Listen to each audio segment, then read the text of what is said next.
Hay una regla absoluta en el buceo de cuevas. Nunca sueltes la línea. Allá abajo, en los sistemas de cavernas sumergidas bajo la península de Yucatán, la oscuridad no es simplemente la ausencia de luz. Es una presencia física. Es un peso opresivo, denso y tridimensional que devora el haz de una linterna de 10.000 lúmenes a los pocos metros. En ese vacío absoluto donde no hay arriba ni abajo, tu única conexión con la superficie, con el sol, con el mundo de los vivos, es un hilo de nylon blanco de 3 milímetros de grosor. Lo llamamos la línea de vida. Mientras la sostengas entre el índice y el pulgar, sabes el camino a casa. Si la pierdes, morirás. No es una posibilidad. Es una certeza matemática. Morirás de asfixia. Aterrorizado. Nadando en círculos dentro de un laberinto de piedra caliza hasta que tu mezcla de gases se agote. Llevo 15 años trazando mapas de estos sistemas. Mi nombre es Mateo Vargas y soy cartógrafo subacuático. He explorado cenotes vírgenes. He documentado kilómetros de túneles que ningún ser humano había visto antes y he recuperado los cuerpos de buceadores menos afortunados o más arrogantes que olvidaron la regla del hilo. Pensaba que conocía todos los horrores que el agua dulce podía ocultar. Conocía la asfixia, la hipotermia, la temible narcosis por nitrógeno que te emborracha la mente y el síndrome de descompresión que te hierve la sangre. Pero el agua es el medio más alienígena de nuestro planeta. Y yo no sabía absolutamente nada. El horror no comenzó con un monstruo ni con un grito. Porque bajo el agua nadie puede gritar. Comenzó con una vibración. Ocurrió a 90 metros de profundidad. En un sector inexplorado del sistema cenótico que habíamos bautizado como la garganta. Éramos dos. Elías, mi mentor y compañero de inmersión durante la última década, y yo. Llevábamos equipos de circuito cerrado, rebreathers, que reciclan el aire y no emiten burbujas, alimentados por una mezcla de trimix para evitar la toxicidad del oxígeno a esas profundidades. Estábamos en la hora 3 de la inmersión. El agua a nuestro alrededor estaba a unos gélidos 22 grados centígrados y avanzábamos lentamente por un túnel cilíndrico de roca blanca que parecía no tener fin. Yo iba detrás de Elías, desenrollando el carrete de nylon y asegurándolo en las salientes de roca. El silencio era casi total, roto únicamente por el siseo rítmico y mecánico de mis propias válvulas respiratorias. Fue entonces cuando lo sentí. Sram. Sram. Un latido. Una pulsación levísima que viajó a través del hilo de nylon tenso y vibró contra la yema de mi dedo índice protegida por el guante de neopreno. Me detuve en seco. Floté en la ingravidez negra iluminando la línea. El hilo vibraba con una frecuencia rítmica perfecta. 2 segundos de pausa y luego de nuevo. Sram. Sram. Mi cerebro lógico buscó explicaciones. Una bomba de extracción de agua en la superficie. Tal vez a kilómetros de distancia. Un flujo de corriente subterránea golpeando la línea en algún punto de anclaje. Le hice una señal con la linterna a Elías. Un círculo trazado en la oscuridad. ¿Estás bien? Él respondió con el mismo círculo de luz. Todo bien. Avanzamos. Continuamos el descenso. El altímetro de mi muñeca marcaba 94 metros. La presión a esta profundidad era de más de 10 atmósferas. Si nuestros trajes secos fallaban, la compresión nos destrozaría en segundos. Doblamos un recodo y la cueva se abrió hacia una cámara monumental. Mis potentes focos no lograban alcanzar ni el techo ni el fondo. Estábamos suspendidos en el centro de un abismo negro. Pero lo que me heló la sangre no fue el tamaño del lugar, sino el agua misma. A unos 5 metros por debajo de nosotros, el agua cambiaba. En los cenotes a veces encuentras una alocrina, un punto donde el agua dulce choca con el agua salada más pesada, creando una capa borrosa que parece aceite flotando. Pero esto no era una alocrina. Era un polvo gris plateado suspendido en la negrura. Parecía nieve negra o ceniza volcánica levitando. Y no estaba estático. Las partículas se movían. No flotaban al azar, sino que trazaban corrientes lentas y ondulantes, como si fueran los filamentos microscópicos de una red neuronal gigantesca. Elías se detuvo justo sobre la capa de polvo plateado. Yo nadé hasta quedar a su lado. La vibración en la línea de vida ahora era intensa, casi dolorosa. Sram. Sram. Sram. El agua misma parecía zumbar. Una frecuencia baja que me resonaba en los empastes de las muelas y me hacía vibrar el esternón. Hice contacto visual con Elías a través de su máscara. Sus ojos, normalmente serenos y analíticos, estaban fijos en el polvo gris. De pronto, extendió su mano desnuda, se había quitado el guante derecho. Algo impensable a esta profundidad y temperatura, y rozó la superficie de aquella masa suspendida. En cuanto sus dedos tocaron la ceniza plateada, las partículas reaccionaron. Se arremolinaron alrededor de su piel, pegándose a ella, deslizándose bajo el borde de su traje de neopreno en las muñecas. No era cieno. Eran fibras. Fibras largas del grosor de un cabello humano que se movían con una coordinación terrorífica, enroscándose como pequeños parásitos de cristal. La linterna de Elías cayó de su mano izquierda, hundiéndose lentamente en la espesura gris. Le toqué el hombro. Frenético. Le hice la señal de abortar inmersión. Pulgar hacia arriba. Salgamos de aquí. Ahora. Elías se giró hacia mí. Lo que vi en su rostro me perseguirá hasta la última noche de mi vida. Estaba sonriendo. Era una sonrisa amplia, plácida, antinatural, que estiraba la silicona de la boquilla de su Ribrider. Sus pupilas estaban dilatadas al máximo, cubriendo casi todo el iris. No me estaba mirando a mí.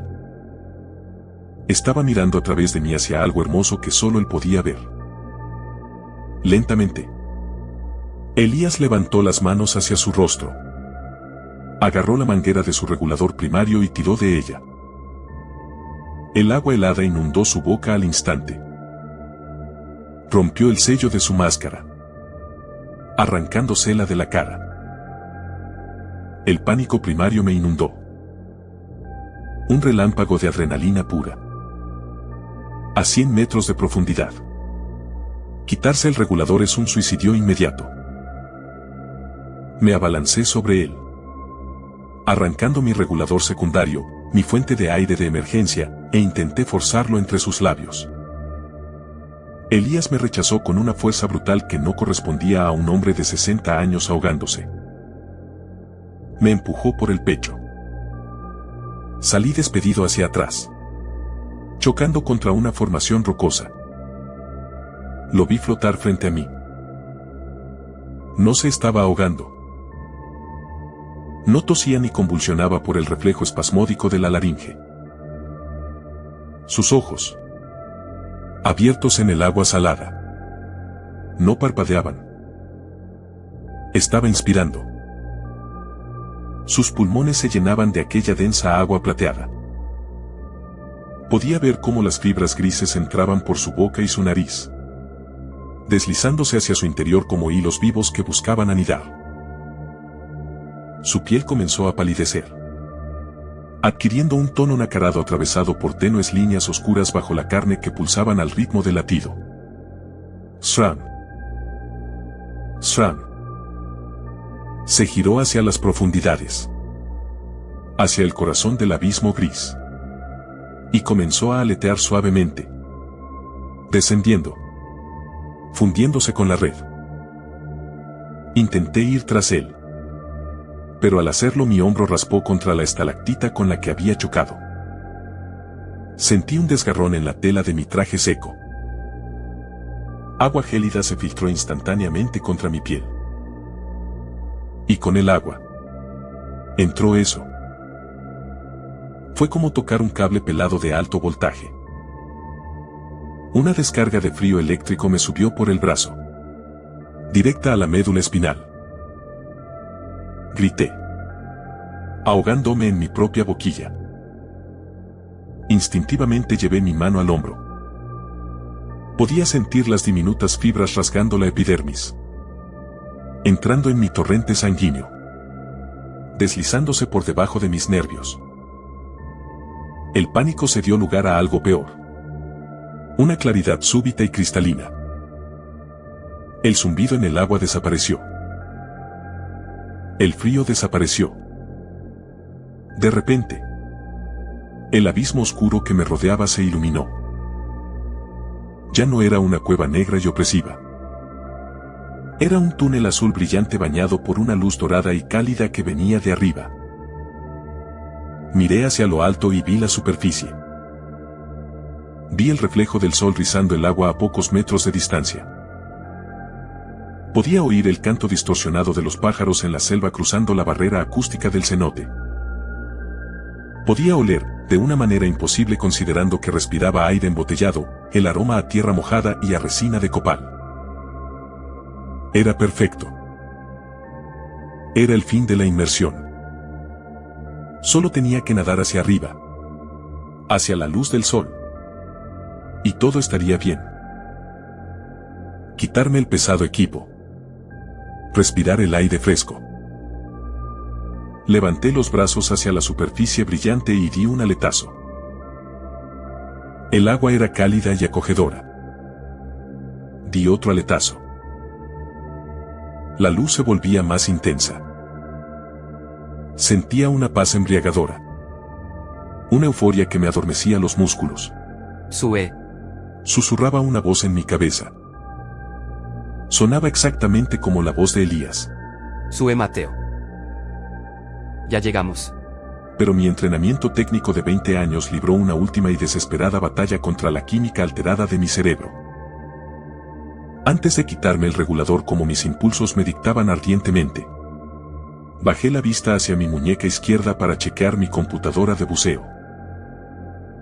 Ese es el momento que define mis pesadillas. La revelación que quebró mi realidad en 1000 pedazos. Mis ojos me decían que estaba subiendo hacia un cenote bañado por el sol, a apenas 3 metros de profundidad. Pero los números en la brillante pantalla digital de mi computadora marcaban algo imposible. Profundidad 108 metros. Velocidad de descenso 1.5 metros por segundo. Miré de nuevo hacia la superficie dorada. Luego miré el manómetro. 110 metros. 112 metros. No estaba subiendo. Estaba descendiendo en caída libre hacia las profundidades de la cámara. La luz. El calor. El olor a bosque. El sol rielando. Todo era una mentira. Una alucinación perfecta proyectada directamente en mi corteza visual y sensorial por las fibras que ahora viajaban por mi sistema nervioso. El organismo, porque era un organismo. Un leviatán microcelular. Una red neuronal colosal esparcida por el acuífero, no te mataba con violencia. No necesitaba hacerlo. Te infectaba. Interceptaba las señales de tus nervios y reemplazaba tu realidad. Te hacía sentir que volvías a casa. Te hacía sentir calidez y luz. Te convencía de que estabas ascendiendo a salvo mientras tu cuerpo físico nadaba voluntariamente hacia abajo, ahogándose en la oscuridad aplastante, caminando sonriente hacia el estómago de la colonia. Por eso Elías sonreía. Elías pensaba que estaba en la superficie. Y ahora me estaba pasando a mí. Profundidad 115 metros. Mi mente gritaba detente. Pero mis músculos no respondían a la lógica. Respondían al engaño. La gravedad se había invertido en mi percepción. Si nadaba hacia arriba, hacia la luz falsa, me hundiría más. Había una sola forma de salir de ahí. Una decisión imposible que iba en contra de cada instinto de supervivencia moldeado por millones de años de evolución. Tenía que cegarme. Tenía que cerrar los ojos. Anular mi oído. Ignorar mi sentido del equilibrio corporal y confiar únicamente en el tacto y en el plástico. Apreté los párpados hasta que me dolieron. La luz del sol brillante desapareció. Pero la sensación térmica y auditiva seguía ahí. El falso calor. El canto de los pájaros.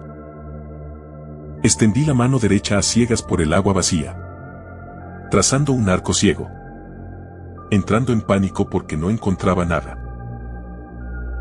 Mis dedos chocaron contra algo delgado y tenso. La línea de vida. El hilo de nylon. Lo agarré con una fuerza desesperada. Seguía vibrando. Sram. Sram. La colonia latía a través de él. Tiré de la línea. Tiré hacia lo que mi cerebro registraba como el fondo del abismo. Hacia la oscuridad debajo de mí.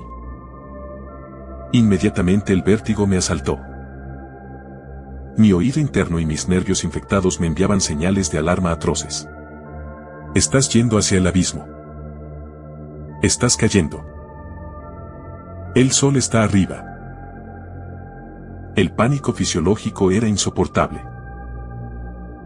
Tenía náuseas.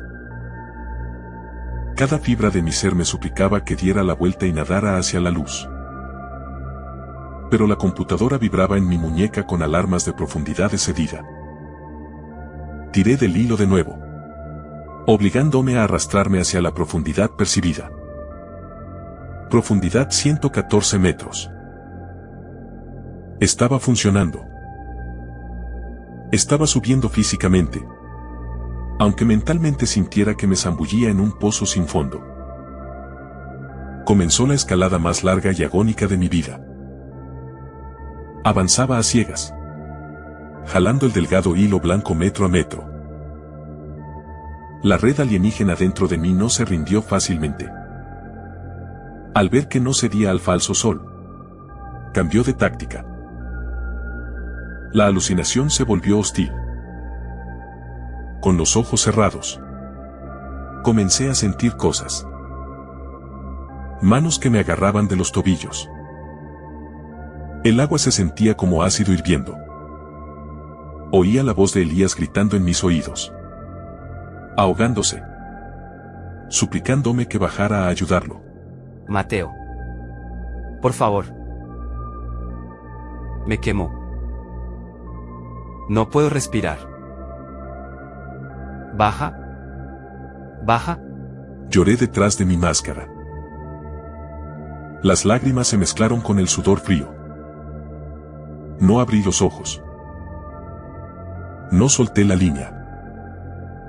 Si lo hacía, si me desorientaba un solo segundo, moriría. Tiré del hilo mano sobre mano. Músculos ardiendo por el esfuerzo y por la descompresión inadecuada que estaba realizando. Mi cuerpo físico exigía pausas en paradas específicas para que el nitrógeno y el helio no formaran burbujas mortales en mi sangre.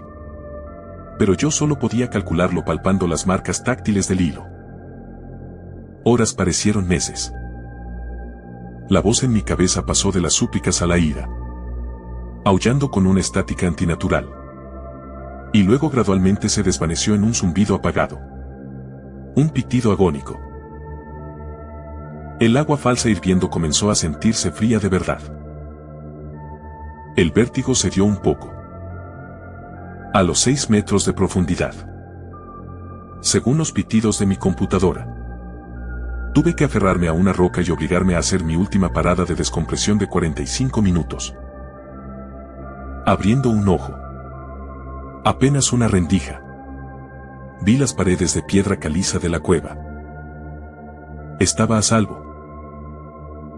Ya no había luz falsa. Estaba en la penumbra natural de la caverna superior. Mi traje estaba rasgado. Mi hombro sangraba, manchando el agua dulce. Pero la sangre roja ya no tenía rastros plateados.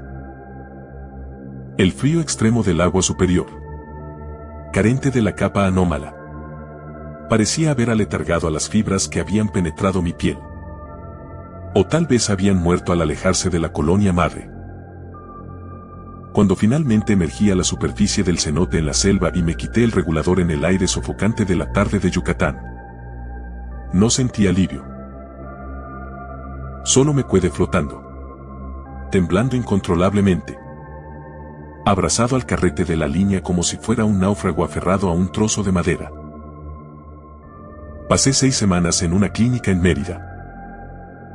Fui sometido a innumerables sesiones en una cámara hiperbárica para tratar una enfermedad por descompresión moderada en mi brazo derecho y rodilla izquierda. Las autoridades buscaron a Elías. Les dije que había sufrido narcosis aguda y había nadado hacia el fondo sin posibilidad de rescate.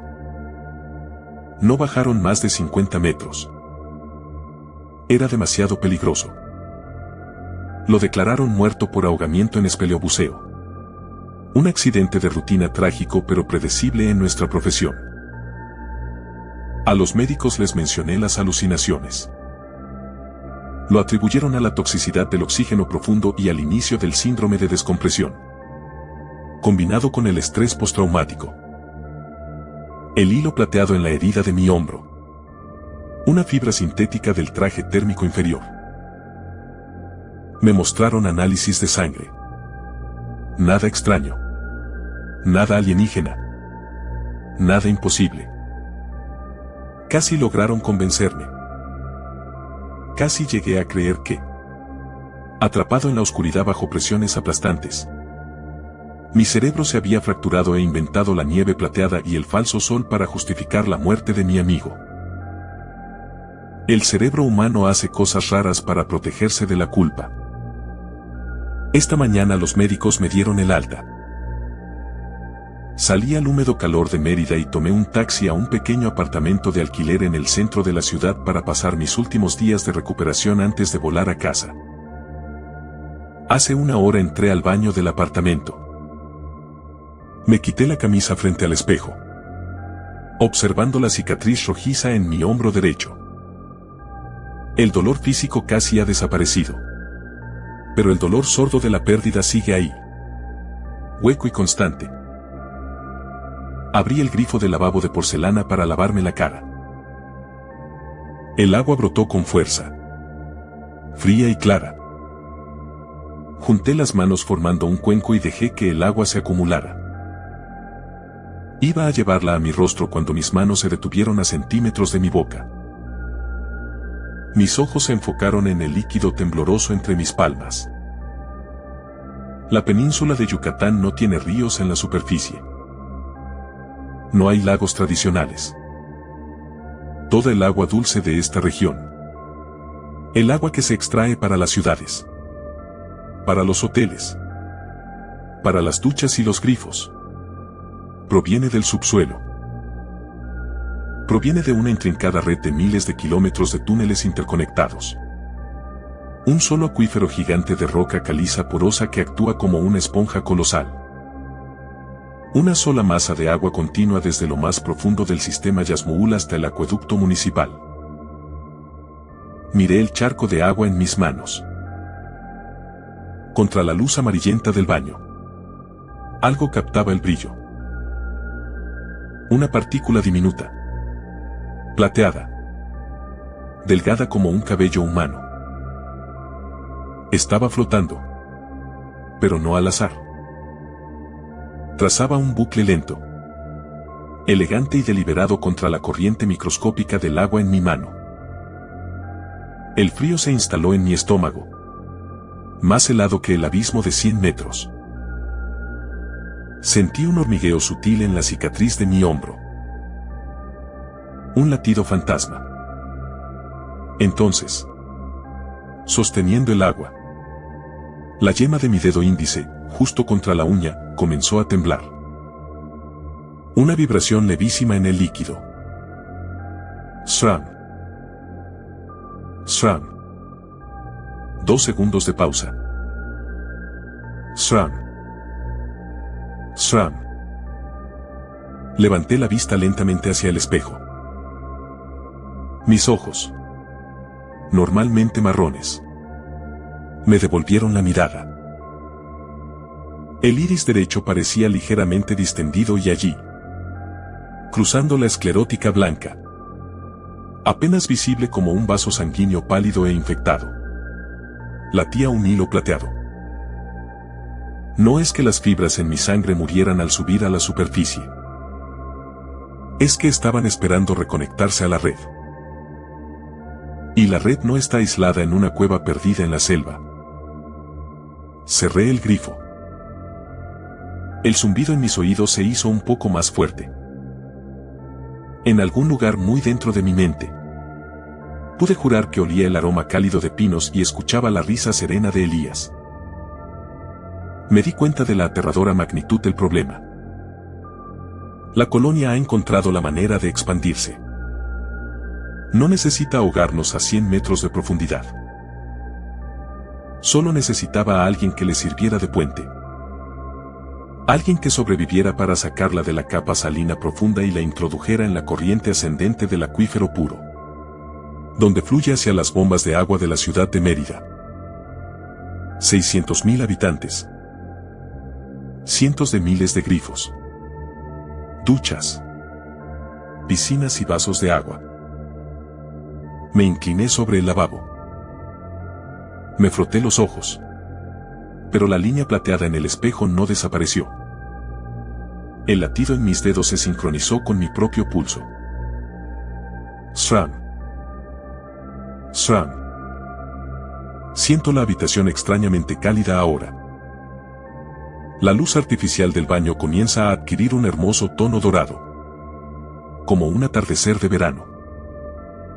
El miedo se está desvaneciendo, reemplazado por una euforia dulce y química que me nubla la mente. Qué reconfortante es la luz. Qué suave. Solo tengo que acostarme. Solo tengo que dejar de luchar y seguir el hilo plateado. Y pronto todos los demás en esta ciudad me acompañarán hacia abajo, sonriendo bajo la dorada y falsa luz del sol.